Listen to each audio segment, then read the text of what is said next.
Meanwhile, the United States has again upped the ante, with Russia warning that Moscow was moving towards an imminent invasion of neighbouring Ukraine. The US Secretary of State Antony Blinken was a last-minute addition to a Security Council meeting in New York, which was due to discuss the 2015 Minsk Agreement designed to end the separatist war in regions of eastern Ukraine that accompanied Russia's annexation of Crimea in 2014. But the session also focused on the military buildup of Russian troops along Ukraine's borders, and comes as the United States warns that Moscow was adding thousands of troops to its ranks, rubbishing claims of a de-escalation. For more, let's discuss. Our correspondent Sherwin Bryce-Pease joining us from the United Nations in New York. Sherwin, thank you as always. So Russia has described this all as Western hysteria, the notion that it will invade imminently. But again, we heard warnings today. We heard of false flag operations. Just tell us more about what the US Secretary of State had to say. Yeah, quite a moment. We were on a call with the US ambassador early this morning where she briefed us that the US Secretary of State Antony Blinken, who was en route to the Munich Security Conference earlier today, would make a pit stop here. So really showing the United States' intention here in really seeking to rally the international community in terms of its intelligence that an invasion by the Russians of Ukrainian territory was imminent. The Secretary of State looking quite fatigued flying in here this morning. Let's listen to what he had to say. Francis, watch. This is a moment of peril for the lives and safety of millions of people, as well as for the foundation of the United Nations Charter and the rules-based international order that preserves stability worldwide. This crisis directly affects every member of this council and every country in the world, because the basic principles that sustain peace and security, principles that were enshrined in the wake of 2 world wars and a Cold War, are under threat. The principle that one country cannot change the borders of another by force. The principle that one country cannot dictate another's choices or policies, or with whom it will associate. The principle of national sovereignty. This is the exact kind of crisis that the United Nations, and specifically this Security Council, was created to prevent.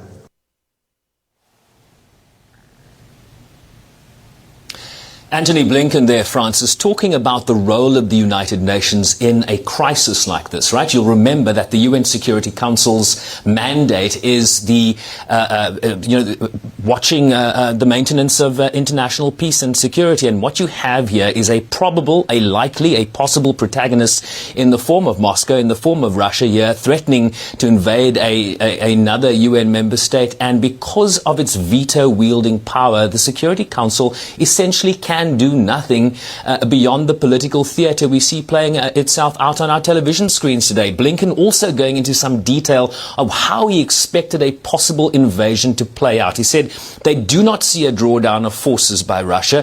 He says their info points to ground troops, aircraft ships that are preparing to launch an attack in the coming days. Very specific there. Russia will manufacture a pretext for the attack. He says it could be a violent event in Russia that they will blame on Ukraine. It could be a so-called terrorist attack inside of Russia, or an invented discovery of mass graves. You might have heard President Putin referring to that eastern region of Ukraine, the Donbas region, making claims that genocide is happening there. Blinken also saying that Russia may describe events as ethnic cleansing or genocide, making a mockery of the concept. He also, Francis, a final point on Blinken here, recalled instances where US intelligence ultimately didn't bear out. You'll remember Colin Powell making the case for the invasion of Iraq and the existence of the fabrication of weapons of mass destruction. This is what Blinken says to that. Let me be clear. I am here today not to start a war, but to prevent one. Francis. All right, so the US trying to preempt a pretext to start a war. And very interestingly, the Russian foreign minister was there. So what did he emphasize? Presumably not much about the troops, but often talking about the Minsk agreements and a lack of implementation. Just tell us how what was agreed to, what has or hasn't been implemented, all adds up to where we are right now. Well, just a reminder, this was a meeting to deal with the Minsk Agreements. The Minsk Agreements are a set of protocols set out to end the separatist war in the Donbas region of Ukraine. You'll remember when Russia annexed Crimea in 2014, there was also a separatist, Russian-speaking separatist conflict that emerged on Ukraine's eastern flank on the border with Russia. The Minsk Agreements, adopted and affirmed by the Security Council in 2015, lays out 13 points for a comprehensive peace in that region. It calls for a ceasefire, withdrawal of heavy weapons, verification by the Organization for Security and Cooperation in Europe, and the start of a dialogue on interim self-government for Donetsk and the Luhansk regions, essentially two key regions in the Donbas region. And their concern, certainly from the Russians, is that the Minsk Agreement has not been implemented. This was the Russian Deputy Foreign Minister a short time ago. 7 years down the road, it is clear that none of the provisions of the package of measures have been implemented by Ukraine in full. Starting with the first one, ceasefire.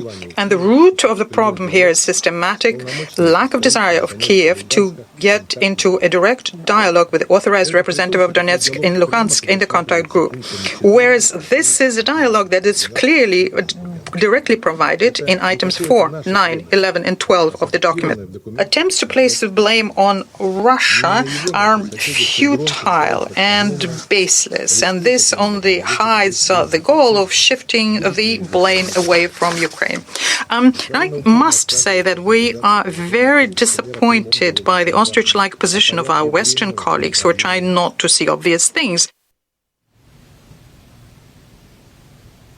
Sergei Rabayevkov, the Deputy Foreign Minister of Russia, really complaining about the lack of implementation of the Minsk Agreement and certainly the 13 steps there, Francis. But he did take the floor for a second time near the end of that meeting to respond to some of the accusations that were leveled by the US Secretary of State. He again affirmed the constant Russian position that their troops are within their own borders, their deployment is within their own borders for military drill. So again, rejecting this notion that an invasion of Ukraine was imminent, Francis. All right, Sherwin, we have to leave it there. Please follow the situation for us. And of course, talks about to happen in Europe as well. Already the EU-AU summit overshadowed by concerns about what's happening in Ukraine and Russia. Thank you to Sherwin Bryce-Pease.